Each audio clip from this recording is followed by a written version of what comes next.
Okay, we are recording.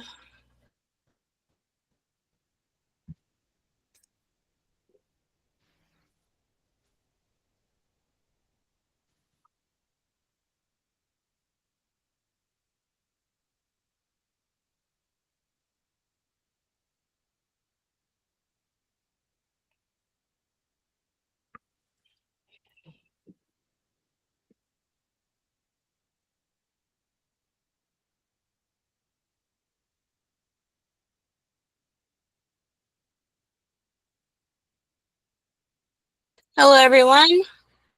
Thank you for joining us today. We're just letting everyone in right now.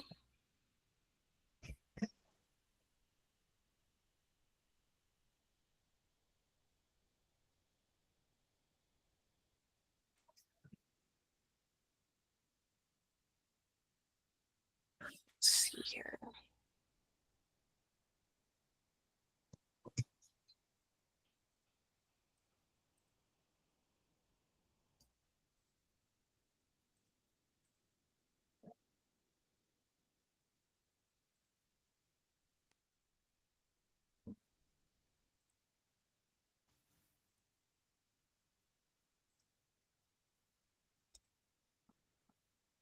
Hello, hello.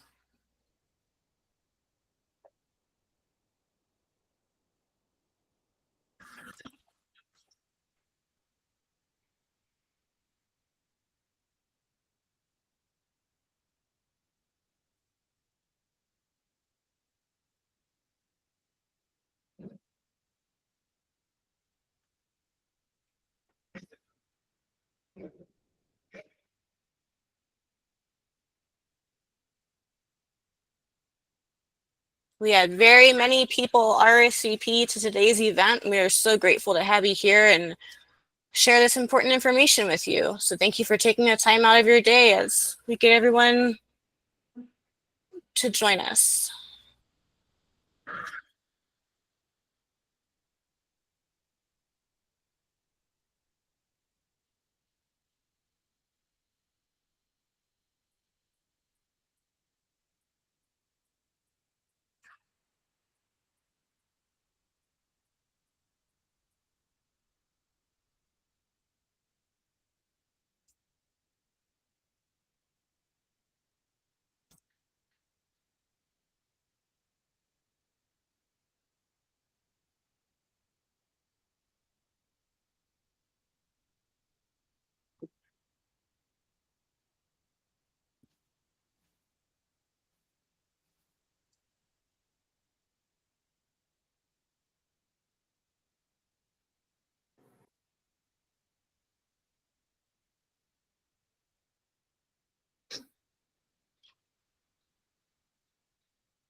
And we'll begin here in a minute.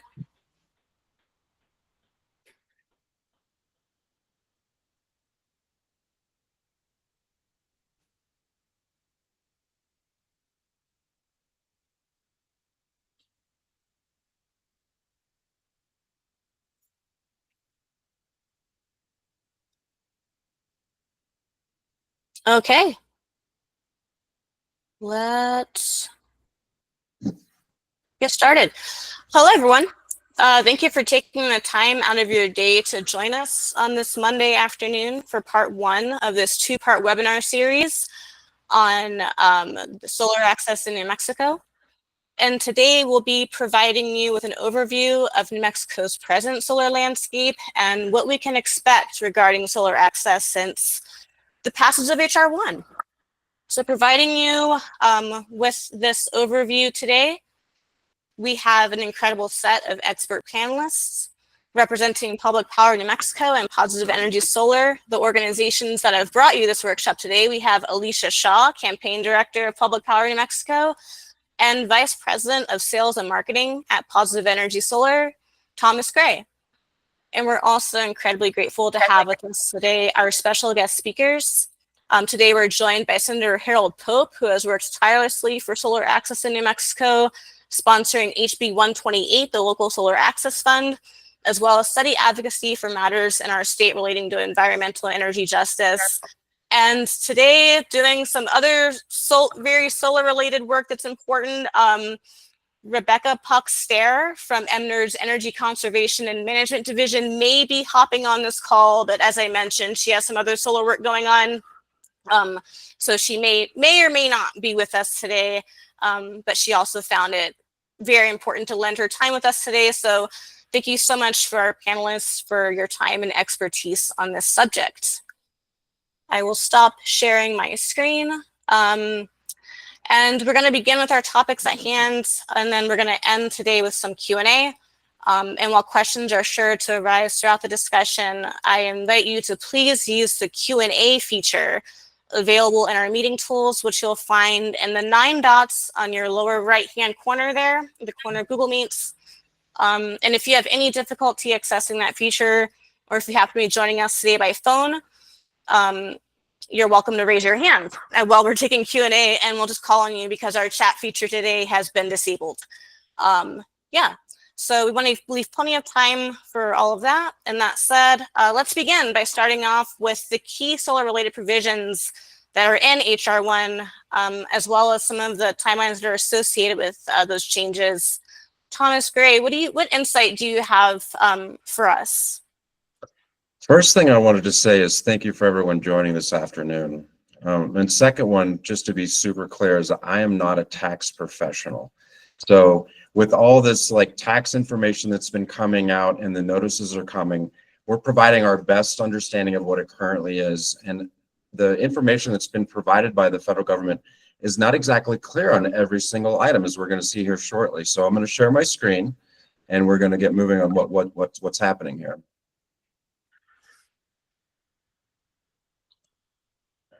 So as you know, the big beautiful bill takes some serious aim at our industry. The quote you see up there, the sun will rise and set regardless. What we choose to do with it while the light is up there is up to us. Journey wisely. I want you to keep that in mind as we move forward, because this really does depend on us and what we choose to do with it. The residential solar tax credit basically gets eliminated at the end of 2025. And the criteria for a project getting that credit is it needs to be operational. So that means that it needs to be fully installed. It needs to be ready for the permission to operate, or PTO, and it needs to be fully paid.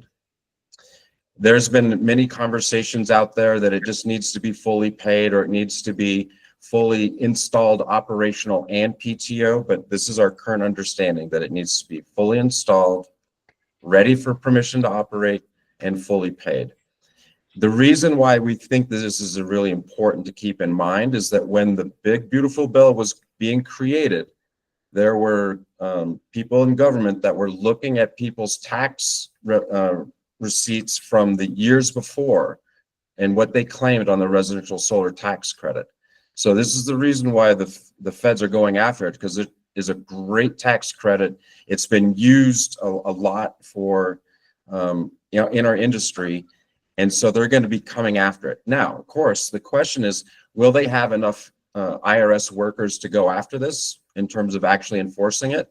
I don't know, but they're making a sincere effort to go after it, so we have to be careful. So again, for the residential solar tax credit, ends at the end of this year. And again, PTO stands for permission to operate. So it basically needs to be ready for the utility to turn on the system. The more complicated side of the tax credit is on the commercial side. So this ends at the end of 2027, but there's a couple what ifs included. One is if you have a project that starts before July 4th, 2026, the project can end 4 years later. There's also a couple different ways to go about it, right? So there's safe harbor rules, which could be the 5% of the project price. So if you have an entity that spends 5% on the project, then you can safe harbor that. You can move that project forward into construction. But the keynote that changed on Friday is that they've made a limit to what the size of system you can do this with. So this safe harbor of spending 5% on your project only goes up to 1.5 megawatts AC. So effectively, this is targeting all community solar projects. Okay. The other way of moving this forward is a physical work criteria, which I will get into here next slide.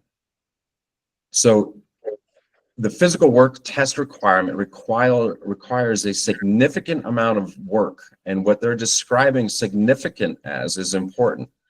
Off-site physical work could be construed as the manufacture of components, racking, inverters, and transformers.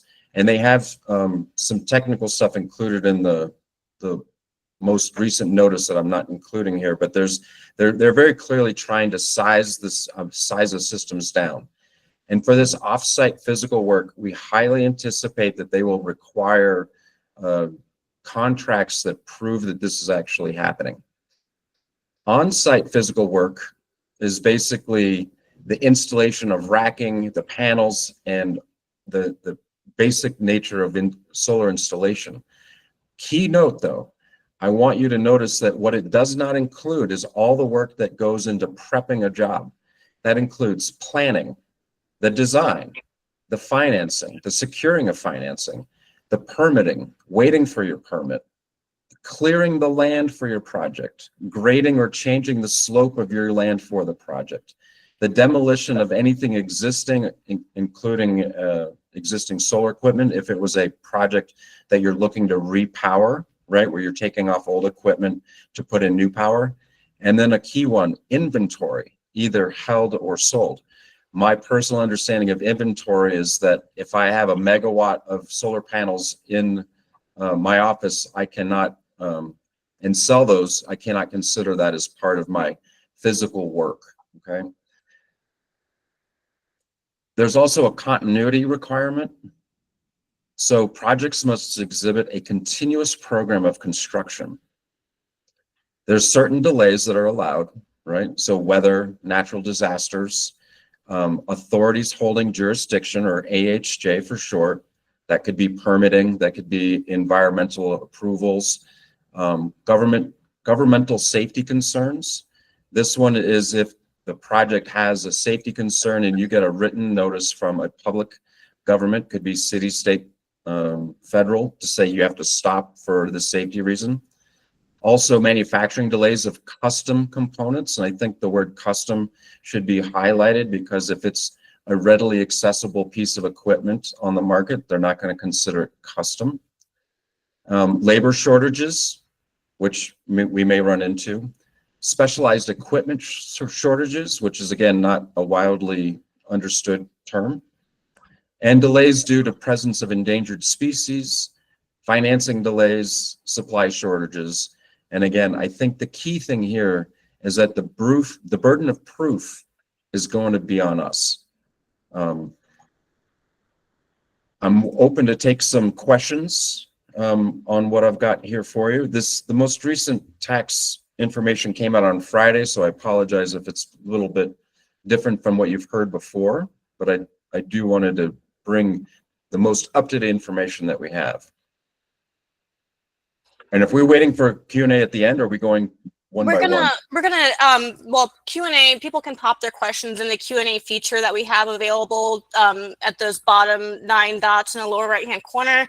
But we're also going to take questions at the same time toward the end. So if you can just hold on to your questions so we can get through our slides, and then we'll get to that part. We know that there's a lot of great questions waiting. So yeah, what we want to touch on the state's response to all of this HR 1. Senator Pope, can you give us some information there?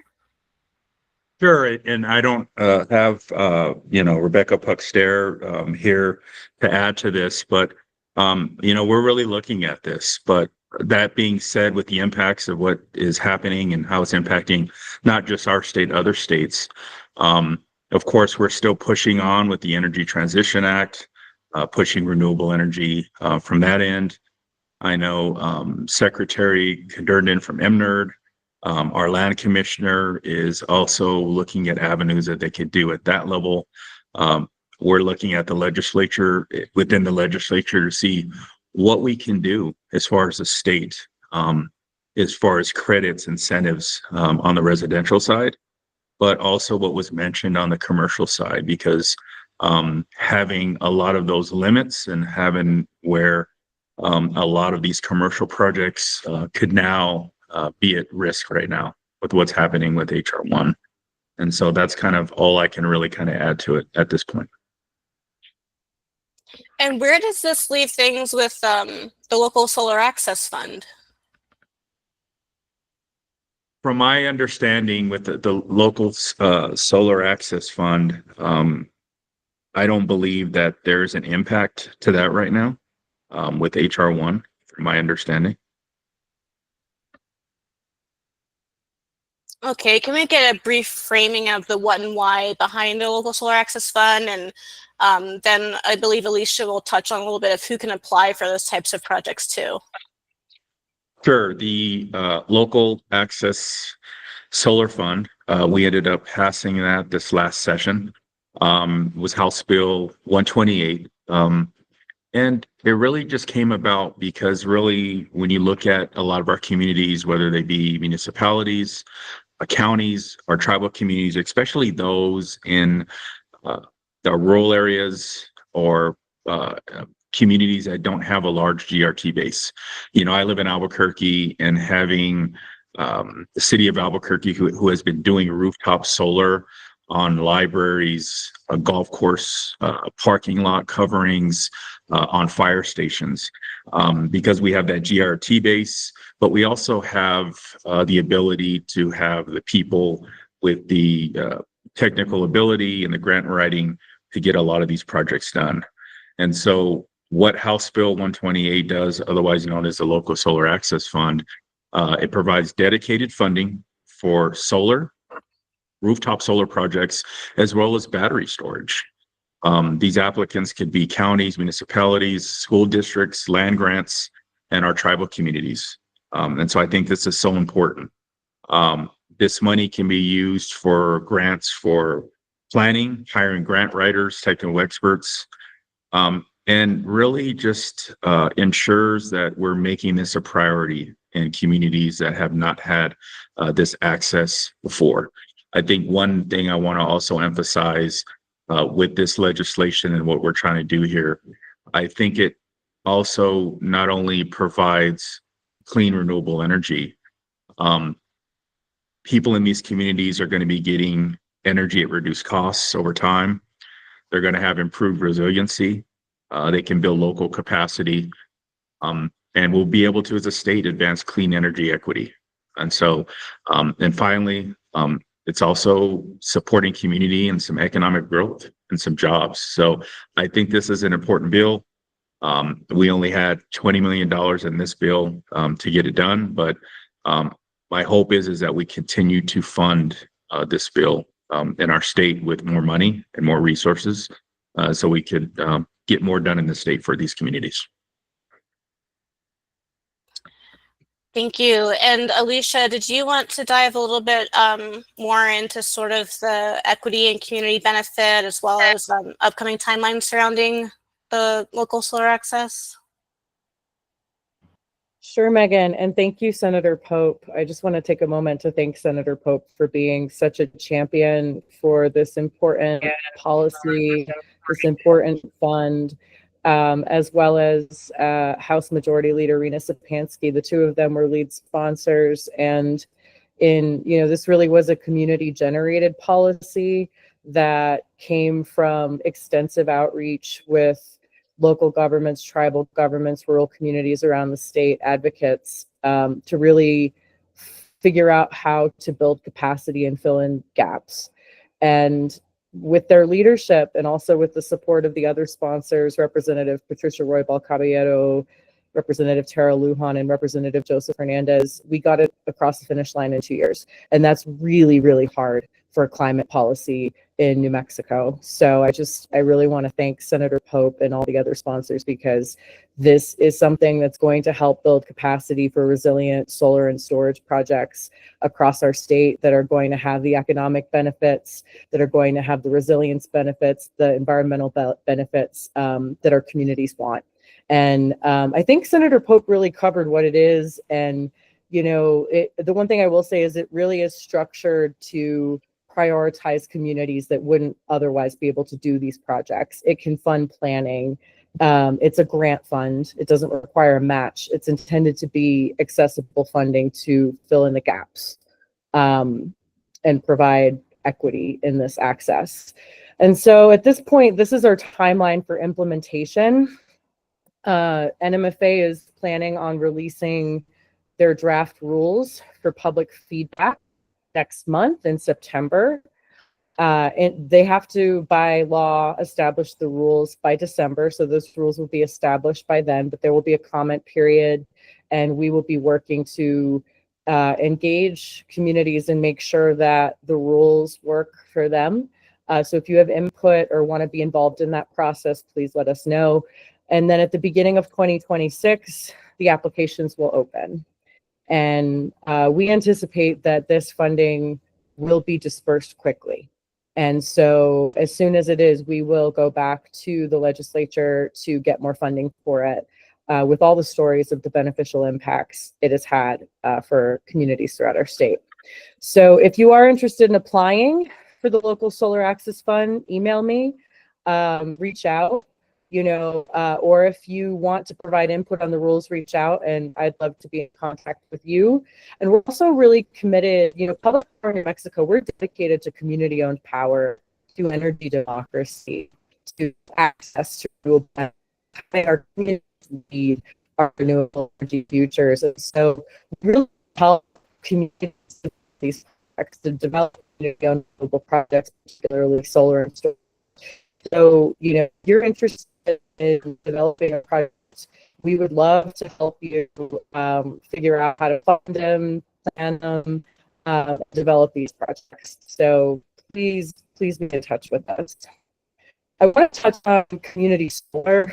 That is something a lot of people have questions about. Right now, the first projects are launching, and there are organizations that are seeking subscriptions. I'm on a waiting list for one myself, and I'm very excited for the day that happens. PRC, the rulemaking is underway. The pre-rulemaking process is happening now.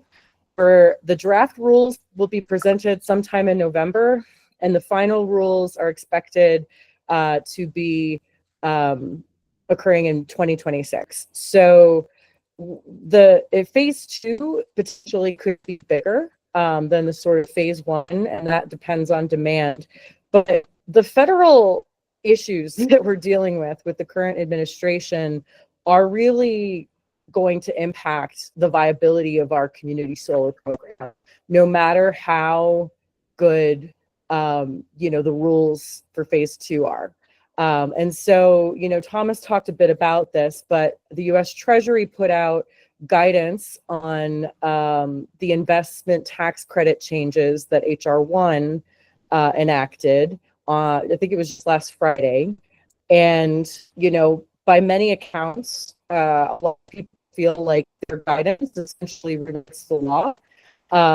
If it stands, developers will not be able to implement community solar projects. I've talked to community solar advocates in our state to get their take on this and see what the impacts are. And, the folks I've talked to have said that our community solar program would be effectively over if these guidelines stand. Or, another alternative would be we could state step development and incentivize them if the federal guidance doesn't change. Real need for people and not Alicia, organization. Your internet's cutting in and out a little bit. You may want to turn off your camera so that your internet's smoother, so we can. Okay. We're saying very so sorry about things. that. Want to hear Where you. should I? There you go. Where should I? What did you have? Where did I leave off where you could hear me? So I'll. It was just blanking back. I would rewind yourself 15 seconds if you could. So this slide, or do you want me to go back to this slide is good. Yeah. So on Friday there was the Treasury Department issued really troubling guidance on implementing H.R. 1 as it pertains to the investment tax credit. And so this is going to impact the whole solar industry, but it's going to also impact community solar projects significantly, as Thomas pointed out. It's almost like it's targeted to. And so, you know, from what I've heard from talking to community solar advocates, people who are very active on this issue, their read on this is that if this guidance stands, our community solar program in New Mexico will be effectively over unless the state steps up to support the development of these projects or the federal interpretation changes. That's a big deal. So that means that no matter how good our rules are at the state level, if we don't have the incentives to back it up, we're not going to have the community solar program we have been wanting for decades. So there really is a need for state, for local, for nonprofit and private sector to fill in the gaps that are created by the current federal policies. It's really a huge rollback of so much progress we have made. And I'm going to share this. This is just, you know, in addition to H.R. 1, this is part of a really troubling trend that's happening at the federal level. You know, the IRA included major funding and investment in climate infrastructure, renewable energy infrastructure, and development. And the EPA has just been rolling those back. You know, we're aware of so many organizations that have lost different kinds of funding. And the latest withdrawal that's extremely significant is Solar for All. That's resulted in billions of anticipated funding lost across the country. And this is a huge negative impact to low-income solar projects and overall access to solar, as well as plenty of projects and efforts that have been planned and are now completely in limbo.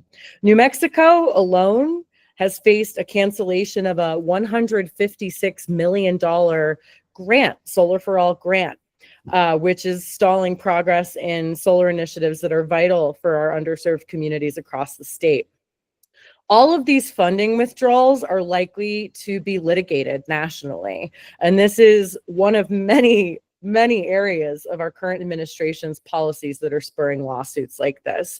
So I wanted to share this context because it emphasizes there's a huge need for advocacy and for more state and local and nonprofit and philanthropic support to fill in these gaps. I wanted to share some other resources that we do have in the state that I am aware of. Certainly if Puck is able to join the call, she will be able to take a much deeper dive into the wonderful things her division offers at the state. But in addition to the local Solar Access Fund, there are several state resources we can access to support solar and storage projects. And this isn't a comprehensive list. This is just some of the top programs that are relatively new that I'm aware of. So in 2025, the Community Benefit Fund was established, which provides $210 million for climate and energy investments at the state level dispersed through multiple state agencies. That was established this year and is in the process of being deployed. We also have the New Mexico Match Fund. This was established in 2024. It is a DFA program to provide accessible matches for federal grants. And there are still plenty of federal grants that haven't been axed for different kinds of projects that could potentially support solar and renewable development. And then I mentioned Puck's extraordinary division at the Energy Conservation Management Division, which is at the Energy, Minerals, and Natural Resources Department. They provide so many great resources, and we can drop their page in the chat in a bit, but they're great to get in touch with. They provide technical assistance, financing tools. They have energy programs that include tax credits and rebates. They're developing new options to support solar and renewable development and funding and financing those for government and nonprofit sectors. They're connected to local financing programs across New Mexico, and they can help design capital stacks for these kinds of projects. They're launching a green finance team. So I hope Puck can talk more about that, but I just wanted to highlight that, and we can drop links to those programs in the chat. And then there's also nonprofit organizations that are developing really public benefit interest, low interest financing tools and capital stacking. So we have the New Mexico Climate Investment Center. That is our new local nonprofit green bank, and they are already beginning to work on some really great projects. So they're a great resource. We also have the People's Solar Energy Fund. This is a national group. Public Power New Mexico is a member of it.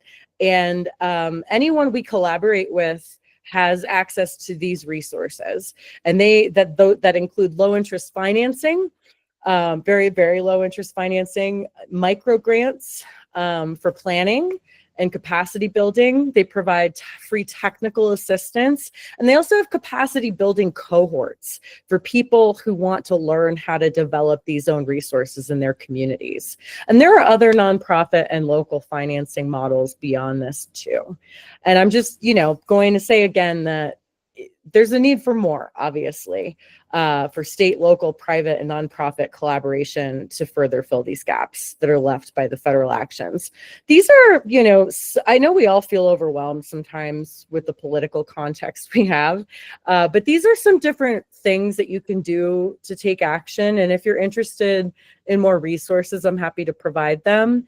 But, we can write to our governor and we can write to the legislators and ask them to support state incentives and funding in lieu of these federal cuts and actions. This has already been something that Governor Lujan Grisham has said she will do because the state has already lost a variety of different kinds of federal funding. So I don't think it's out of the realm of possibility that we might see a special session before the end of next year, from what I've heard, from what people are saying. And that's something maybe we should push for if they don't take on enough of this in the short session in January.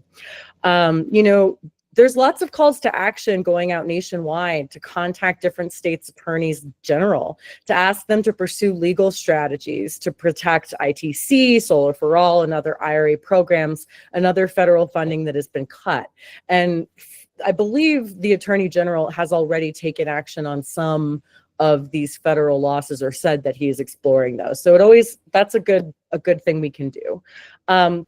Reaching out to our congressional delegation and asking them to defend the IRA programs, to advocate to rescind the misguided ITC guidance, and to propose new policies to address these gaps. That's something else that we can do.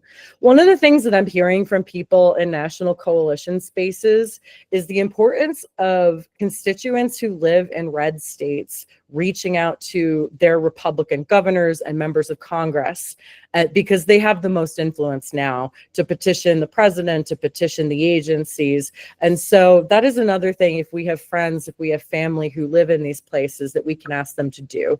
And I can provide talking points and other resources if that is of interest to you. So that is all I have for now.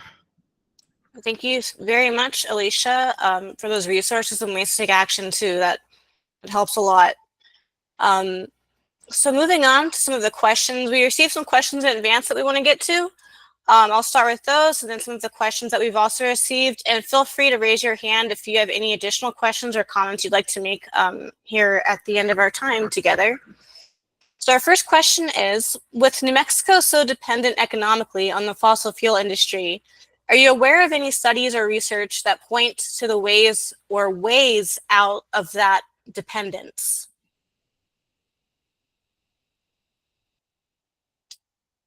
Which of our panelists would like to just feel free to call out if you have any answers or insight? Yeah, I guess I would say that, I mean, of course, we want to diversify and get out of really this fossil fuel conundrum we are in. We're bringing in all these billions, but at a cost to our environment and the health of our communities. And so how do we transition to this? I think this is part of it from a sustainability, renewable energy standpoint, and from a community safety standpoint as well. But we have to find a lot of other things, you know, that we're talking about in our state, making investments, for example, geothermal. What do we do with quantum computing? So other types of economic development, other types of industries that are not harmful, but can provide living wages to our communities. I think it's also important that how do we create these jobs and diversifying as well to where we're also hitting our rural, low income, and our tribal communities as well. It can't just be Albuquerque and Santa Fe centric, but I think these jobs are very good paying jobs that people can actually, you know, raise a family on and take care of themselves. This is part of the mix, but I think we have still do a lot more in our state. Thank you, Senator. Our second question, Raton had a $200 million federal grant for megawatt solar array. How can we get funding to finish this project?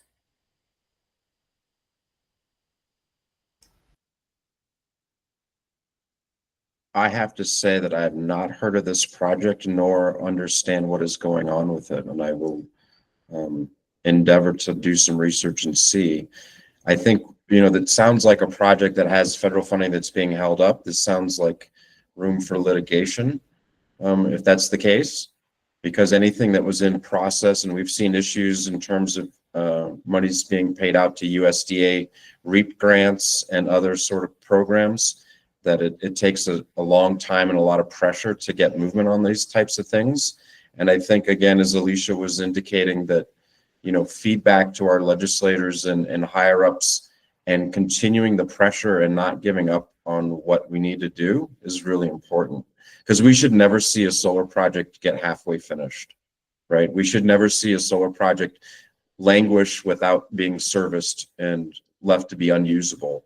We really need to maximize the great wealth of irradiance or solar energy that this state can produce. We should be harnessing it, right? If we're asking questions about how can we change New Mexico away from oil and gas, I think the clear indication is that we can develop new industries and produce energy.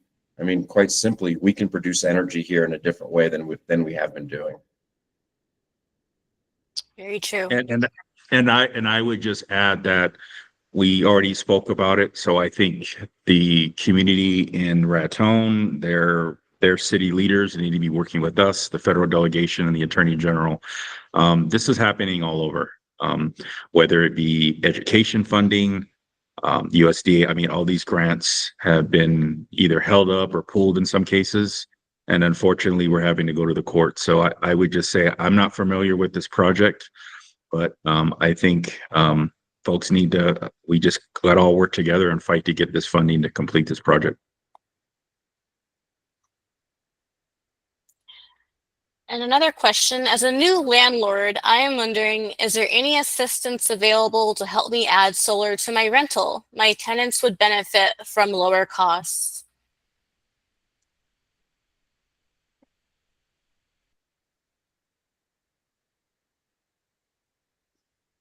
That would be community solar, wouldn't it? I think community solar could be an option. You know, if it depends it's interesting about community solar is that it works for situations where you have apartment buildings that are all individually metered, right? So if I lived on the 3rd floor, but my roof was covered with a bunch of HVAC stuff, I could join the community solar program and save, you know, a good portion of my bill. And that's sort of the intent, right? I don't have the means to, you know, buy solar. I don't have the space for it, but I can still get the benefits of solar by joining a community solar program. So that would definitely be a good thing for particular types of landlords. And I see we have some raised hands here. Francine, I see that you dropped your question in the chat, but let me know if you have anything you'd like to add to this question. Will I still be able to use my tax credit carryover from 2021 when I brought my solar? So you have a tax credit from 2021 that you want to use to carry over from your original solar purchase. Right, yeah. Do you need more of an explanation? I think I understand the question, and I don't believe that the change in the tax law affects your particular circumstances, because you would have filed your taxes some years ago, and that credit they would have issued you, you're just going to continue to work that off. So I don't think that your credit is in danger. Usually for this type of legislation, they have a start date and an end date. Yeah, I believe I was told the end date is 2034. But it's a good question, so I'll look into that and see if there's any further guidance that we can provide. Thank you. And they're positive energy panels, by the way. Well, good. Yeah. Thank you for that. Thank you. Thank you, Francine. Zachary, what question do you have for us? Megan, thanks. I actually didn't have a question. I just wanted to jump in on the last question that was asked before Francine's, which is, I think it was about financing programs for potential renewable energy installations on a commercial building. The questioner mentioned that tenants could benefit from that kind of effort. You guys, I think it was Alicia who gave a plug for the New Mexico Climate Investment Center earlier. We do have a number of financing programs at concessionary interest rates that could potentially be a fit for some kind of energy efficiency or renewable energy installation or upgrade at that kind of facility. So I don't know how you prefer to make that kind of connection, Megan, but feel free to give that person my contact info or anyone at the NMCIC's contact info. We'd be happy to liaise with them and see if there is a fit and work with them to maybe find other programs at the state level that either are synergistic with our capital or just more competitive. There's maybe a better program out there. But I'd certainly be happy to assist those and anyone else interested in that kind of conversation. We'd be happy to jump in and assist. So thank you. Just wanted to add that. I appreciate that. Thank you for that, Zachary. I took down your name and information, and we'll make that connection. Awesome. Thanks, Megan. Thank you. Do we have any other questions? We still have There's a some lot time in the left. Q&A, I see. There's more in the Q&A. I'm not seeing. There's Oh, here we plenty in the go. Oh, here we Q&A. go. Now I see. Yeah. Scrolled. Okay, our next question from 350 New Mexico. How much do community solar projects depend on federal tax credits? I can answer this one, Megan. A lot. For a number of these projects, the former ITC rules gave some projects up to 50% tax credit because there were some adders. So it would have been a 30% starter. If they were in an energy community, they could get another 10%. And if they were doing a certain amount of domestic content, you could get another 10%. So they became a huge financial benefit to how these projects pencil out. The removal of these benefits makes the penciling of the projects very, very difficult. They're large projects. They take a lot of land. The interconnection for these projects in their own right takes up a lot of money in financing. So it is a huge thing for the community solar to lose this particular benefit. Okay, and this next question is for Senator Pope. Thank you for your posts about the reprehensible water proposal, which ignores science and benefits the oil and gas industries. It seems like you're the only senator in New Mexico that has a conscience. Well, I appreciate that. I'll let you finish. I'm sorry. I see she had a second part. How can any of you circumvent the anti-clean energy solar energy policies for community solar and residential solar installations? So I don't think I can answer the second one, but the first one, thanks. I appreciate it. I will say that 25 other legislators signed on to that letter trying to stop the discharge of produced water. So thank you. I'm hesitant to give any advice about how to circumvent anything that has to do with this particular administration. I think that the main thing is understanding the existing rules and seeing how those rules can be applied in practice.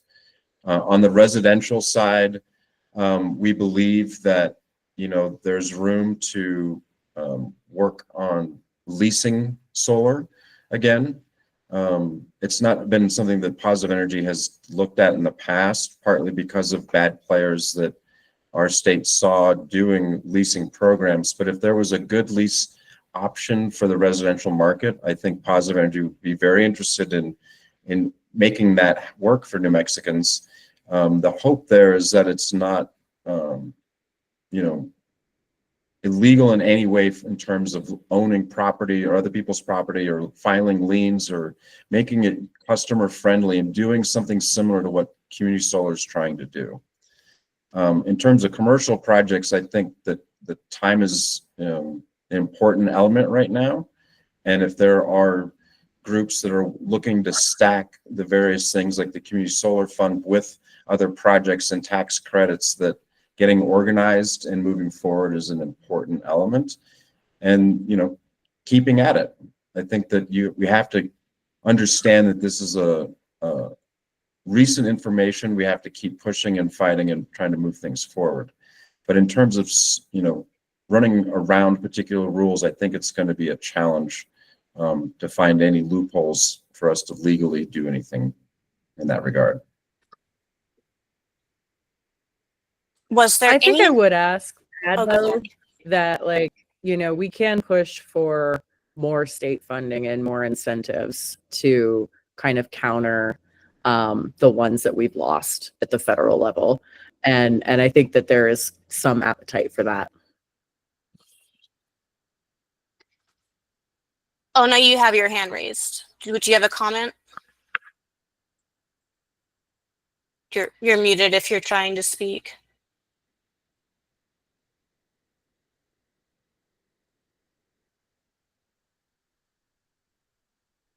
Might be having some difficulty taking yourself off of mute. I'll come back to you, Ona.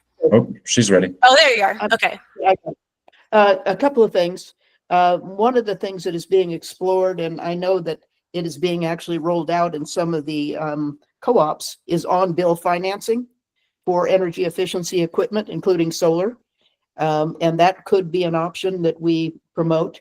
The other thing I'm wondering if Senator Pope would like to respond to is there now is a proposal afoot from former Commissioner Steve Fishman for us to use resources available to buy P&M with the idea that we could then lower cost and have a more predictable cost structure for the future. Is that possible, Senator? You know, I haven't talked with Commissioner Fishman about that. I'd like to learn a little more. I know a few years ago we tried to do public utility, right? So separate. So I'll, you know, reach out to him, talk to him, see about options, but I have not heard about that at this point.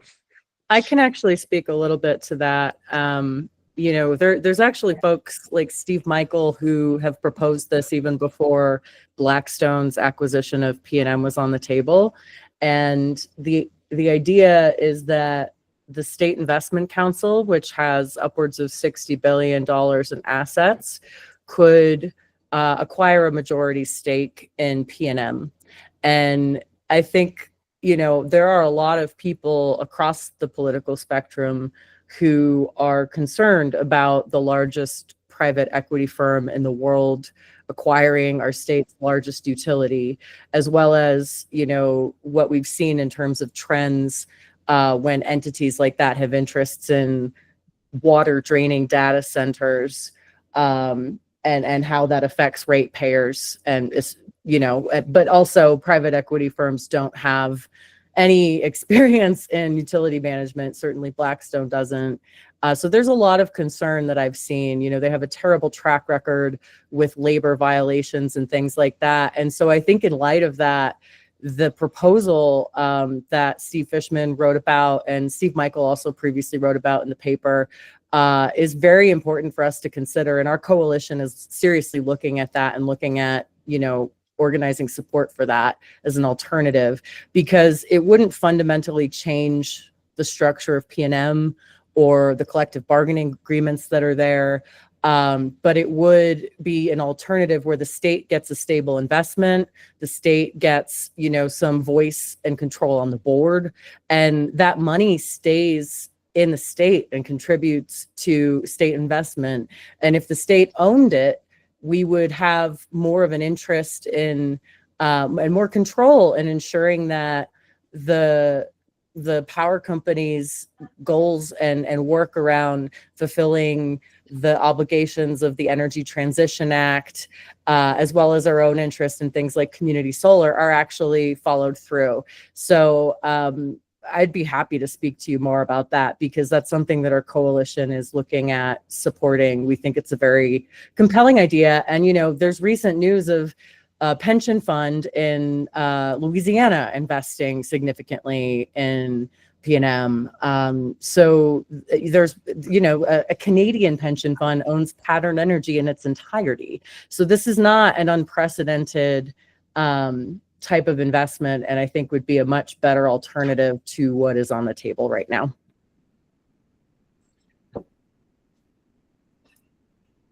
We have one question asking, what is being done to use New Mexico's sovereign fund monies to override obstacles for community solar projects?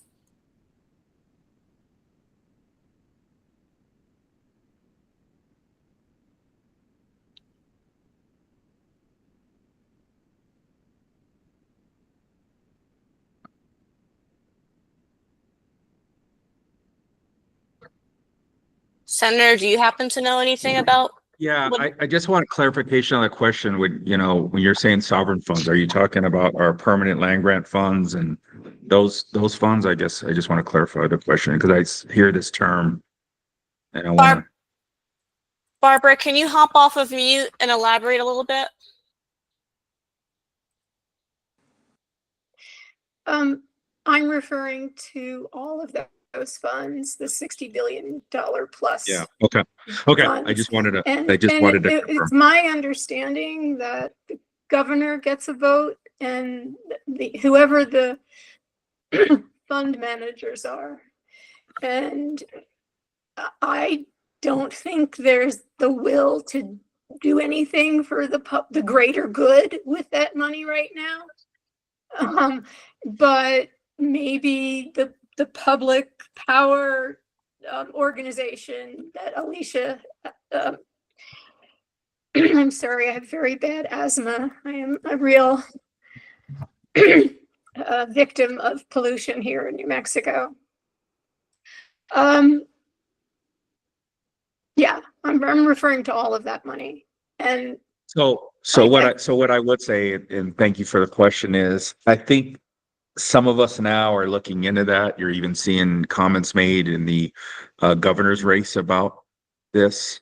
From my understanding, what we did last time when we took that additional 1.25% of the permanent land grant fund for early childhood and K through 12, we sent it to the voters. They actually also went out to DC to make sure everything was done right on the congressional side.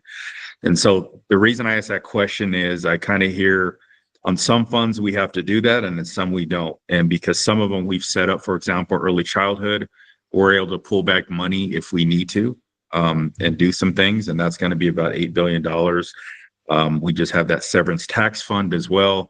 And so all in total, you're right, it's about 60 billion. And so I think for me, these are questions some of us are asking. And what I would say is that I think everyone needs to start asking those questions as well. There is talk of a special session. And what I will say is we're looking at what's happening when it comes to cuts, especially, you know, Medicaid, SNAP, education, these grant funding all over the place, right? Where can we backfill from a state standpoint? But the reality is a lot of this stuff from that big bad bill is really going to be impacting after 26. So we'll look at some of that, but we're also looking at how we protect our communities when it comes to our undocumented people here in our state and how folks are being harmed. mm-hmm. But I think these are questions that we need to have legislators call the governor and say, these projects right now are being impacted. What are we doing about it? We can litigate and we can go to the courts, but in some cases, this funding, we need to look at what can we do as a state to backfill what's been cut. Thank you, Senator Pope. Can I say one more thing? First of all, I'm aware of that 25 senators signed against reusing fracking waste, but I was referring to the new WATR and that the governor's pushing, and I don't think any good will come until our current governor is out of office. She is totally on the take from oil and gas, and I don't. It's so obvious. She keeps pushing for things that are not good for most New Mexicans. And I write to her and I call all the time, and all I do is get gaslighting form responses. But I know there's a lot of problems, and yeah, change needs to happen. Thank you. I'm gonna turn my mic off. No worry. I appreciate your advocacy. We're all busy. We're having to fight a lot of fights on different fronts. I will just say that it's frustrating when in New Mexico, we kind of have the House, the Senate, and the fourth floor, and we're spending time fighting each other. It's disappointing.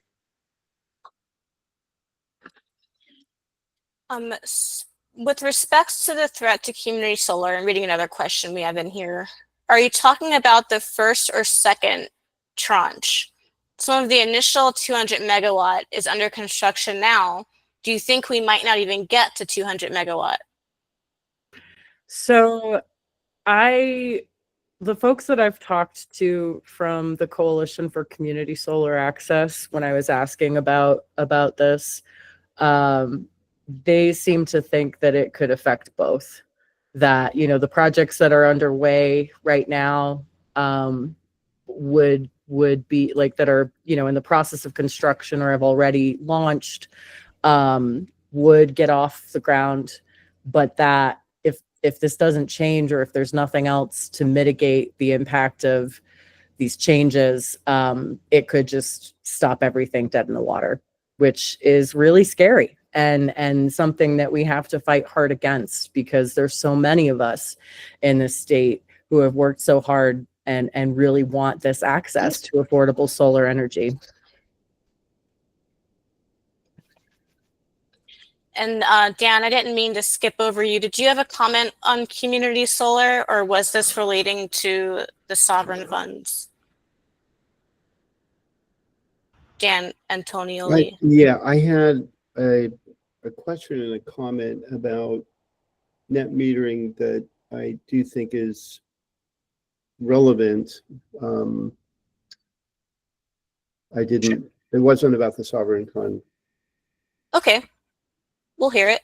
So the issue is that in many states around the nation, including California, they are dramatically attacking net metering rates. And this happened in California. The San Francisco Chronicle ran an article in March spelling out how the utilities have effectively said that solar energy is not fair to the non-solar customer due to what they call cost shifting. And Gavin Newsom came out in full support of basically slashing and burning the rates that you can get for solar, residential and commercial. And the analogy I would give for this group is that we've been talking about getting a vehicle like a car that gets really good gas mileage. There's the tax incentives and rates and so on, and the cost of the car. But then the operational cost has everything to do with what kinds of miles per gallon it gets. And what they're effectively doing in several states is saying, well, yeah, we told you you could have a car that gets 40 miles to the gallon, but that's not fair to the cars that don't get 40 miles to the gallon. So we're going to raise the cost per gallon on these energy efficient, fuel efficient vehicles. And I'm just wondering, I mean, if Gavin Newsom can get behind this in California, and this is a whole other conversation, it could certainly happen in New Mexico. And no matter how affordable we make the purchasing of these systems, if they slash and burn the net metering rates, then that's the other side of the coin that's going to make it unaffordable. And maybe Senator Pope, you've addressed this already in your work, or anybody else has, but I think we should be prepared for this imposition. And what happened in California is even existing customers who had locked in their rates, they overturned that. And the solar industry in California just has, I think it's about 30% of what it used to be. It's a devastating blow. Thank you, Dan. I appreciate the question on net metering. And I think that currently New Mexico has some of the best net metering rules in place. And we are well aware, after watching California, that net metering is on the target for anyone that's looking to run PNM, maybe besides the state of New Mexico. So I think that the industry has to get ready for that. I think that I've heard from members of REIA, our Renewable Energy Industry Association, are preparing for this particular fight. And we've seen the effects of what happens in smaller areas. If you know that Kit Carson up in Taos, the electrical company up there, is more or less 100% daytime solar. So they're going to limit any resident to having a full-blown system that backfeeds in onto their grid, right? And so we know that net metering is going to be a dangerous thing for the utilities, because the onus on them is for them to manage and control where the energy is going, how do they store it, and really that we're a threat to their bottom line. And we're listed in PNM's articles of incorporation as being a threat. It's right there. It says it black and white. So, but I do appreciate it. And when the time comes for fighting net metering, trust me, we will be reaching out to all of you for your help. Yeah, well, count me in. Well, thank you, everyone. Any remaining questions I am collecting so that we can answer those. We are over in our time now, but I would like to get your questions answered. So feel free to either drop them in the Q&A now and I'll copy and paste it real quick, or just send it to me at the end of the webinar and I will make sure it gets where it can be answered very much. Thank you all. Thank you to our panelists, and thank you so much to everyone who took the time out of your day to attend this webinar. Senator Pope, Thomas Gray, Alicia Shaw, thank you all for your time. And we will have a part 2 to this webinar that I will be following up with more information on, so stay tuned. Thank you. Thank you, Megan. Thank you, Senator Pope. Thank you, Alicia. Take care, everyone. Be safe out there. Thank you.